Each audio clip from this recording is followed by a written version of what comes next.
बिहार में चुनावी बिगुल बज चुका है। सियासी पारा सातवें आसमान पर है। भले ही साल के अंत में विधानसभा के चुनाव होने वाले हों, लेकिन यहां चुनाव की तैयारी अभी से शुरू हो चुकी है। नीतीश कुमार पूरी तरीके से चुनावी मूड में आ चुके हैं। सत्ता में काबिज रहने के अभी से जोर आजमाइश शुरू कर दी है। यही कारण है कि चुनावी साल को देखते हुए कई बड़े फैसले ले रहे हैं। इसके साथ ही वो सभी वर्गों को साधने की कोशिश में भी लगे हुए हैं। अब एक बार फिर बिहार में चुनाव से पहले नीतीश सरकार ने एक बहुत बड़ा फैसला लिया है। सीएम नीतीश कुमार ने स्वर्ण जातियों के विकास के लिए आयोग का गठन किया है। बीजेपी नेता महाचंद्र सिंह को आयोग का अध्यक्ष और जेडीयू नेता राजीव रंजन प्रसाद को उपाध्यक्ष बनाया गया है। इससे एक दिन पहले ही जेडीयू नेता गुलाम रसूल को बिहार का अल्पसंख्यक आयोग का अध्यक्ष बनाया गया। खास बात यह है कि सीएम का यह फैसला पीएम मोदी के दौरे के ठीक बाद हुआ है। प्रधानमंत्री नरेंद्र मोदी की बिहार के काराकाट में जनसभा हुई थी। इस जनसभा के बाद ही आयोग को लेकर अधिसूचना जारी की गई। सीएम नीतीश का यह फैसला स्वर्ण वर्ग के हितों को साधने और उनकी आवाज को मजबूत करने की दिशा में एक बड़ा राजनीतिक कदम माना जा रहा है। सीएम नीतीश ने जो आयोग बनाया है, उसका काम स्वर्ण वर्ग के मुद्दों को उठाना और उनका समाधान करना है। सीएम नीतीश के इस फैसले के बाद राजनीतिक गलियारों में कई तरह की चर्चाएं शुरू हो गई हैं। राजनीतिक जानकारों की माने तो यह सब चुनावी प्रयोग है। सीएम नीतीश हर वर्ग को अपनी ओर लाना चाहते हैं और इसी के तहत यह फैसला लिया गया है। ये आयोग पहले सवर्ण आयोग के नाम से बिहार में बनाया गया था और कार्यकाल पूरे होने के बाद ये विघटित जब हुआ तो फिर नए सिरे से सामान्य जातियों के विकास के लिए आयोग के नाम से इसका गठन किया गया है। देखिए, बिहार में न्याय के साथ विकास की जो अवधारणा है उसको नीतीश कुमार जी ने जमीन पर उतारा है। बतौर मुख्यमंत्री नीतीश कुमार जी ने सभी वर्गों की हिस्सेदारी को सुनिश्चित करने के लिए अलग अलग समय में अलग अलग निर्णय लिए। सवर्णों को भी उनको सशक्त करने के लिए सवर्ण आयोग बना था और आज जब केंद्र सरकार ने ईडब्ल्यूएस की घोषणा की तो बिहार ने तुरंत ईडब्ल्यूएस को बिहार में भी लागू करने का निर्णय किया। जातीय सर्वे में जो सामान्य जाति की जो आर्थिक तौर पर जो पिछड़े परिवारों की भी पहचान की गई, तो फिर आयोग का गठन उस दिशा में एक महत्वपूर्ण कदम है। और जब आगे बैठक के दौरान हम रोड मैप जब तैयार करेंगे तो फिर व्यापक जानकारी आपको उपलब्ध कराएंगे। बातचीत करने के लिए हमारे साथ खास मेहमानों का पैनल जुड़ा हुआ है। हमारे साथ अनंत अमित जी हैं, नेता हैं भारतीय जनता पार्टी के। हमारे साथ प्रमोद कुमार सिन्हा, प्रवक्ता आरजेडी के जुड़ेंगे। हमारे साथ डॉक्टर निहोरा प्रसाद यादव जी हैं, प्रवक्ता हैं जेडीयू के। हमारे साथ अंश वत्स जी हैं, प्रवक्ता हैं कांग्रेस पार्टी के। और हमारे साथ शेखर कुमार जी हैं, राजनीतिक विश्लेषक हैं। शुरुआत शेखर जी मैं आपके साथ करना चाहूंगा। शेखर जी, नीतीश सरकार ने अपनी चाल चल दी। नीतीश सरकार सभी जातियों को साधने में जुट गई है। चूंकि एनडीए का परंपरागत वोट बैंक रहा है, स्वर्ण जातियां काफी समय से नाराज चल रही थी। जिस तरह से जातिगत आरक्षण की बात चल रही थी या गणना की बात चल रही थी, अब उसको भी साधने की कोशिश की जाए। यानी कुल मिलाकर कहें तो नीतीश सबके हैं। देखिए आशीष जी, नीतीश जी की राजनीति जो आज विपक्ष पूरे देश में जातिगत जनगणना की बात कर रहा है, इस बात की शुरुआत नीतीश कुमार जी ने करी। इसके दो पहलू थे। एक तो सामाजिक पहलू था कि इसकी जरूरत क्या है, और दूसरा इसका राजनीतिक पहलू था कि उससे आपके राजनीतिक हित आप कैसे साध रहे हैं। आज ये सवर्ण आयोग भी उसी चीज के लिए बनाया गया है कि राजनीतिक हित साधा जाए। मसला ये है कि जितने आयोग बनते हैं, क्या उन आयोगों में जो 5 साल जो काम होता है, वाकई उन जातियों के लिए कुछ फायदा हो रहा है या नहीं हो रहा है। आज चाहे अल्पसंख्यक आयोग है या अन्य आयोग बनते हैं, तो वो कितने सक्रिय रहते हैं वाकई में जिस चीज के लिए वो बने। लेकिन हाँ, चुनाव से पहले ये एक मास्टर स्ट्रोक जरूर है कि अब तक जातिगत जनगणना वाली जो बात थी, जो कि पिछड़ी जातियों के लिए थी, उसका भी श्रेय इनको जाएगा। और साथ में एक सवर्ण आयोग जो है बनाकर चुनाव से पहले ये दोनों तरफ बैटिंग करने वाली बात हो गई है इनके लिए, दोनों तरफ से इसको। मैंने इसीलिए कहा, आपने सुना नहीं, मैंने इसीलिए कहा कि नीतीश सबके हैं। एक के जी, नहीं है, बिल्कुल, नीतीश बिल्कुल। सबके हैं। जी जी जी। डॉक्टर निहोरा बिल्कुल। प्रसाद जी, नीतीश सबके हैं। एक बात मैं कहना चाहता हूं हम्म, कि चुनाव को ध्यान में रखकर सरकार कोई निर्णय नहीं लेती है। हम्म। तो ये निर्णय और कहां से आया, इससे अ, पहले क्यों नहीं लिया गया डॉक्टर निहोरा जी? अब बोलने दीजिएगा तब ना। हाँ, तो आप बोल लीजिए, आप बोल लीजिए, फिर हम चुनाव आपसे के पूछेंगे। हाँ बिल्कुल हाँ, पूछिएगा। हाँ, ज्यादा टाइम नहीं लीजिएगा, बोलिए जी। चुनाव को मद्देनजर में रखकर सरकार कोई निर्णय नहीं ली आज तक। जितने भी बिहार में उन्हें 2011 में भी स्वर्ण आयोग बनाए गए थे और उसके आधार पर रिपोर्ट भी आए और कार्रवाई भी हुई, और यही कारण है कि आज 10% आरक्षण उच्च सामान्य वर्ग के लोगों को ईबीसी जो है ईडब्ल्यूसी उनको भी दिया गया। तो हमारा नीतीश कुमार जी का जो काम है वो सभी वर्ग में जो गरीब हैं वो कैसे मजबूत और विकसित हो, यह काम वोट के लिए नहीं करते हैं, बल्कि जो वोटर है, जो जनता है बिहार का, किस प्रकार मजबूत हो हर वर्गों में, चाहे महिला हो, चाहे आपने देखा होगा कि महादलित भी हम लोगों ने बनाया, उसके रिपोर्ट के आधार पर काम हुआ। आपने देखा होगा कि अति पिछड़ा आयोग भी बिहार में बनाए गए, वो तो चुनाव के पहले से बनाए गए थे। उसमें भी हम लोगों ने रिपोर्ट के आधार पर काम किया, और मैं स्वयं पिछड़ा वर्ग आयोग का सदस्य था। और अभी विश्लेषक कह रहे थे कि काम होता है कि नहीं होता है। पिछड़े वर्ग आयोग के सदस्य रहने के नाते मैं जितना इन वर्गों के लिए उसे कमीशन में काम किया तो लगा कि हाँ कुछ काम किया। इसलिए काम होते हैं, निर्णय को सरकार लागू करती है, और कोई राजनीतिक मसले से नहीं, कोई वोट के मसले से नहीं, हमको उत्थान करना है बिहार का।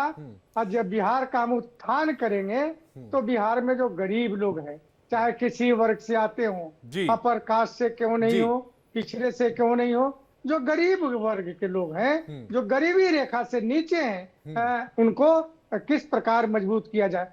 एक बात मैं बताता हूं कि सवर्ण आयोग के यह बिहार में रिपोर्ट के आधार पर बिहार में जो गरीबी रेखा से नीचे स्वर्ण जातियां हैं उनको भी हम लोग इंदिरा आवास दे रहे हैं। जो सुविधाएं अन्य लोगों को मिलता है वो सुविधाएं उनको भी आज से नहीं बल्कि वह 13 के बाद से ही हम लोग उनको देने का तो फिर काम ये आयोग बनाने की जरूरत क्यों आन पड़ी, जब सब कुछ दे ही रहे हैं? तो आयोग बनाने की जरूरत इसीलिए पड़ गई कि उन वर्गों के लिए और क्या किया जा सकता है।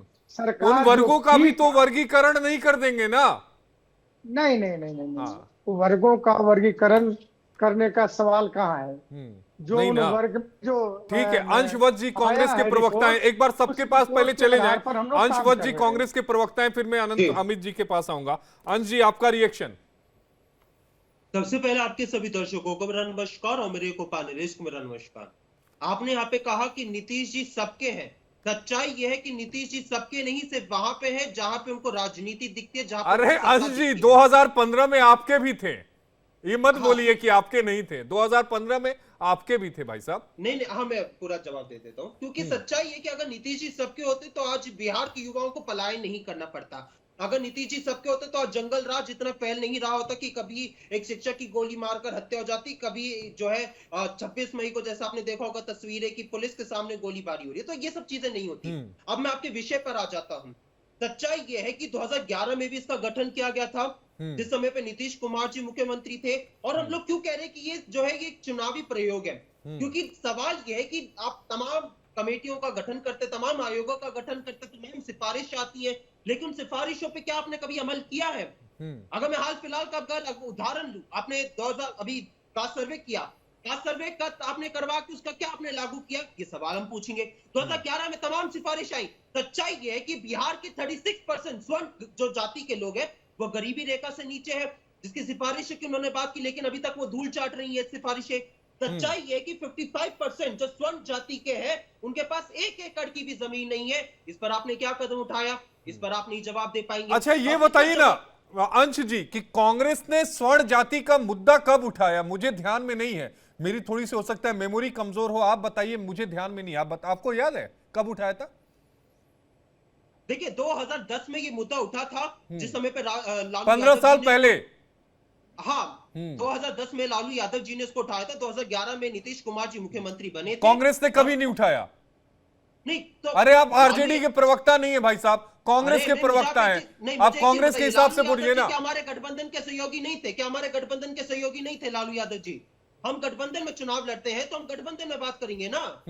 अगर आज हम कांग्रेस पार्टी एक मुद्दा लेकर जा रही है, आज जो चुनाव होगा तो उसमें क्या कांग्रेस पार्टी अलग हो जाएगी? अरे गठबंधन में हम चुनाव लड़े तो गठबंधन में बात होगी। अगर आज जो सवाल नीतीश कुमार जी से पूछे जाएंगे, उनकी सरकार से सवाल पूछे जाएंगे, क्या बीजेपी को नजरअंदाज कर देंगे? क्या अरे बीजेपी इसमें नहीं थी? अरे आप उसके सरकार के सहयोगी हैं, आप उनके गठबंधन के सहयोगी को, उन सबको नजरअंदाज तो नहीं कर सकते। सवाल यहाँ पे आज नीतीश कुमार जी से इसलिए हम पूछ रहे हैं और उनके चुनावी प्रयोग को लेकर बात कर रहे हैं क्योंकि आपने 2011 में जब आप इतने इस आयोग का गठन किया था, आपने पैसे लगाए, तमाम चीजें की आपने। उस समय पे भी जब ये अपनी सिफारिशें लागू नहीं कर पा रहे थे, तमाम सिफारिशें आ रही थी, तमाम इस पे मुद्दे उठाए जा रहे थे, तब भी आपने क्या किया? तो वही सवाल पूछा जाएगा। जब उसने अपनी रिपोर्ट 2013 में सौंप दी, 2013 में रिपोर्ट सौंपने के बाद आपने कमीशन का गठन किया। कमीशन का गठन करने के बाद आपने क्या किया? ये सवाल नहीं पूछा जाएगा। आज बिहार की जनता वो सभी सवाल पूछना चाहती है, तो इसलिए तो हम बात कर रहे हैं। ठीक है, ठीक है, अनंत अमित जी जवाब दीजिएगा प्लीज। जी देखिए, यादव साहब बिहार से आते हैं तो यादव साहब को निश्चित तौर पे बहुत सारी जानकारियां होंगी, और वत्स जी मुझे लग रहा है कि आपको अपनी जानकारी दुरुस्त करने की आवश्यकता है। मैं दो बात आपके जवाब देता हूं।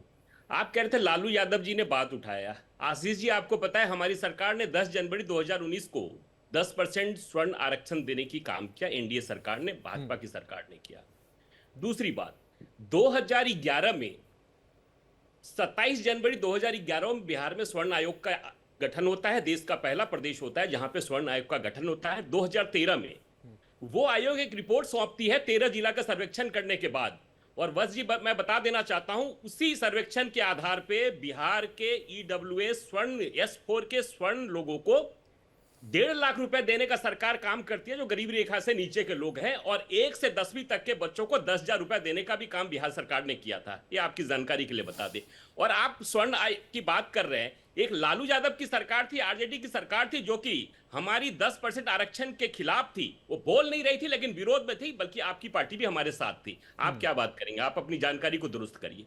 आज आशीष जी, बिहार में जिस तरीके से पुनः स्वर्ण आयोग का गठन हुआ है और ईडब्ल्यूएस की मांग बिहार में कई वर्षों से चली आ रही थी, और आज बिहार के S4 के लोगों को यह लग रहा है कि हमारा भाजपा का और एनडीए का यह रहा है कि सबका साथ सबका विकास। निश्चित तौर पे ये आयोग बना है, और आयोग पहले भी बना था और लोगों की ये मांग आ रही थी। राज्य में तमाम आयोग है, देश में तमाम आयोग है, महिला आयोग है, अल्पसंख्यक आयोग है, अति पिछड़ा आयोग है, पिछड़ा आयोग है। तो निश्चित तौर पे अगर स्वर्ण आयोग बन रहा है तो ये तो अच्छी बात है ना, सबके विकास की बात है। आज लेकिन ना सुनिए ना अनंत अमित जी, जब 27 जनवरी को ये स्वर्ण आयोग बना था 2011 में, मुझे ध्यान में है कि उस समय हाईकोर्ट के जज साहब थे डीके त्रिवेदी साहब, उनकी अध्यक्षता में ये आयोग बना था। लेकिन सवाल ये उठता है कि ये बिहार तक ही सीमित क्यों रह गया फिर? निश्चित तौर पे आशीष जी आपकी बात जायज है। आज पूरे देश में ऐसा तो नहीं है कि स्वर्ण जो है उसमें जो तबका पिछड़ा हुआ है वो केवल बिहार में है, दूसरी जगहों पर भी तो है ना।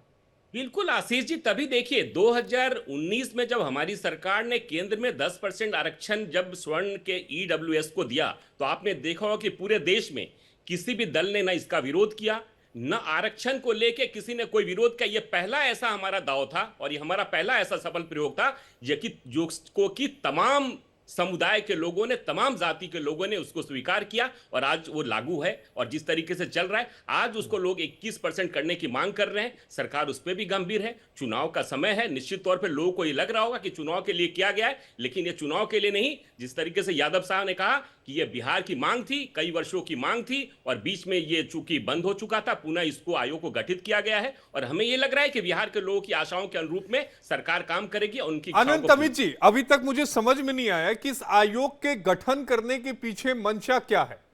देखिए, इस आयोग के गठन करने के पीछे यह मंशा थी कि जो सर्वेक्षण हुआ था 2013 में त्रिवेदी साहब के नेतृत्व में, तो 11 जिला का सर्वेक्षण करने के बाद हम लोगों ने यह देखना चाह रहे थे कि उनके सर्वेक्षण में जो गरीबी लोग, गरीब रेखा के, जैसे आपने बताया कि मैं भी बता सकता हूं कि कई ऐसे जिले हैं जहां पे आशीष जी जो स्वर्णों के पास एक एकड़ से भी कम की भूमि है उनके पास, और उनकी स्थिति बहुत ही दयनीय है निश्चित तौर पे। तो उनको, उनका विकास कैसे हो, उनके स्तर को कैसे बढ़ाया जाए, और तमाम ऐसे मुद्दे हैं जो कि S4 के लोगों के लिए कैसे उनकी उन्नति की जाए, इसी मामले को लेकर इसका आयोग का गठन किया गया। और हमें यह लग रहा है कि आप जिस तरीके से कह रहे हैं, निश्चित तौर पे ये तमाम प्रदेशों में ऐसा होना चाहिए। शेखर कुमार